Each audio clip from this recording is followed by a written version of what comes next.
I'm going to show you how to make papaya salad or som tam. It's a little bit harder to find a green papaya in a grocery store, but in your Asian market, they will typically have a green papaya. But there's a lot of choices to make som tam, even if you don't have a green papaya. So your choices are green mango, cucumbers, carrots, and you can use a rutabaga. Alright, so typically papaya salad is very spicy, but you don't have to make it spicy. I am going to make it spicy, and I'm going to show how to make papaya salad from the beginning to the end. Let's get started, and here we go. First off, I need to wash this. Now this papaya came from my grocery store at Winco, and I paid about $5 or $6 for this papaya. The average cost is between $3 to $8 for a papaya, depending on what size it is. I would consider this a medium size. It's not small and it's not extra large.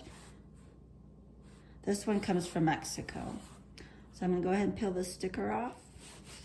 All right, it's dried. So now I'm going to peel this green papaya. So the skin is very thin, so you don't have to peel it very thick. You don't want to use too much of the meat. This potato peeler isn't the best. Let me get a better one.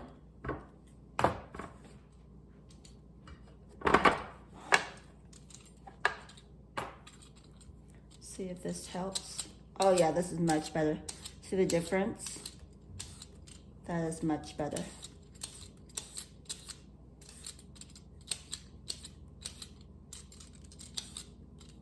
Okay, so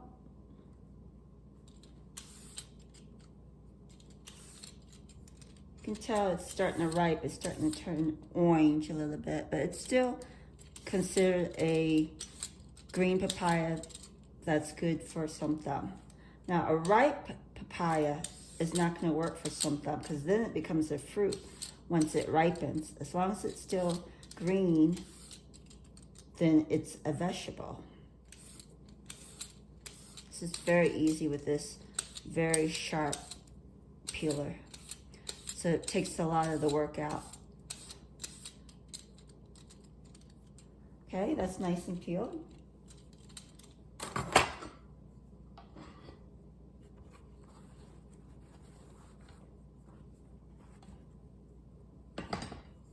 Now I'm going to take this away. And I'm going to now cut the end of this just to make it nice, clean, peeled papaya to work with. Now this is my peeled green papaya.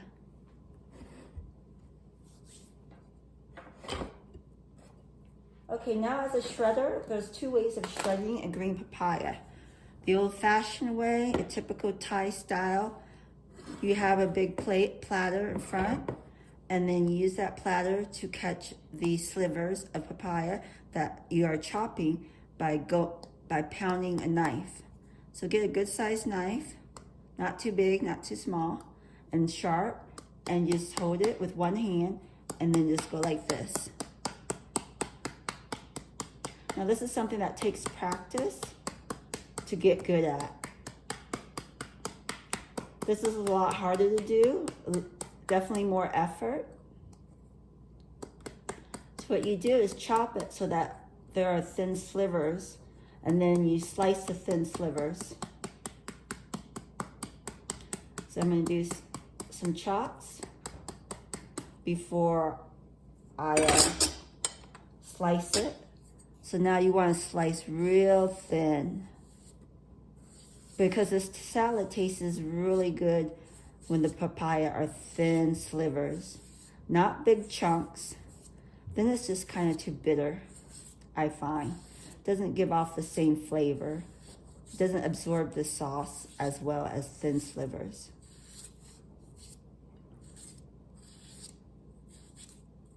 I typically like to mix papaya salad with long green beans and some carrot slivers.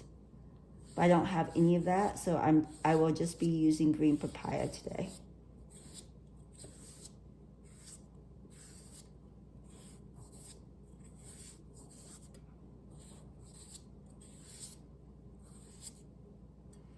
Okay, so that's how you do a traditional papaya salad chop.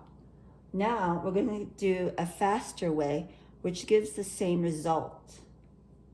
There's this tool that you can find, and you can usually find this in the Asian store. Now there are similar ones. This is the one I prefer.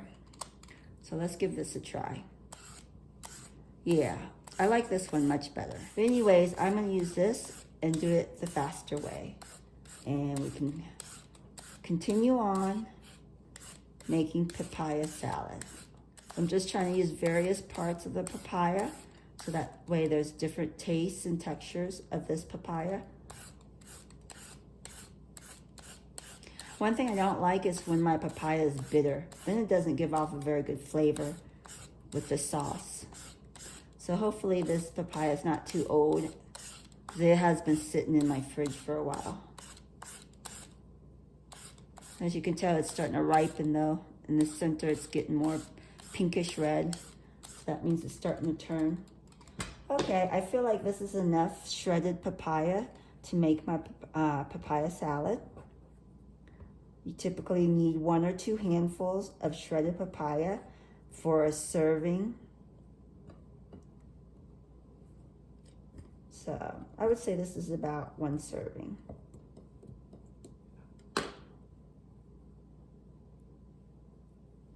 So definitely want small pieces. So we're going to start prepping our sauce. And we do that by using a traditional Thai mortar. So I'm going to put some garlic in. Okay, put my peppers in. And you can put as many peppers you want or less. Before I chop it, because those hot peppers were frozen and now they're wet, I don't want that to splash in my eye. So I'm going to put some sugar in so that way there's friction and it won't splash in my eye. So I'm going to cut some slivers of, this is hard palm sugar pods. So I have to cut it in small pieces to be able to use it. So I'm just going to cut some slivers right here. So let me dry off the knife because we don't want it to be wet and then ruin the pod that's remaining. So with a sharp knife,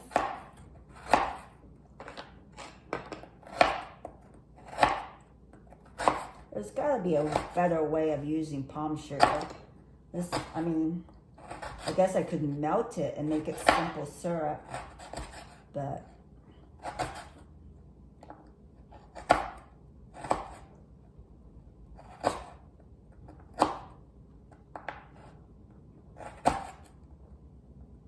so you don't want to add too much sugar where there's a sweet flavor. You just want a hint, a side note of sweetness, just a side note.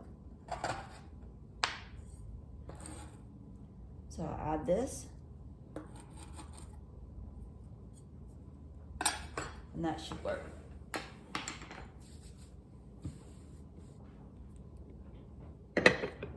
So now this is what it looks like, and I'm going to chop this. So that helps to splatter a little bit.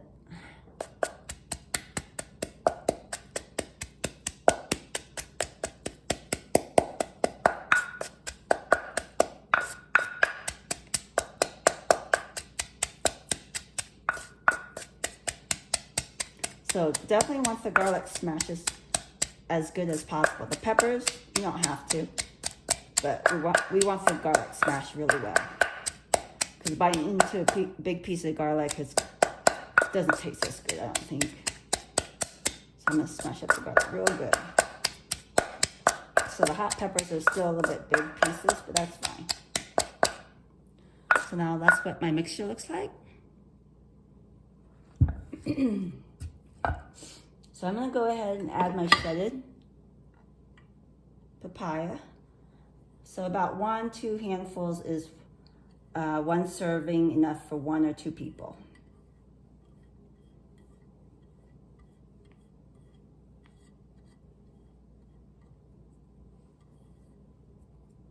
We're using cherry tomatoes, but I don't have that. I have the way I slice this, I'm just going to go like this.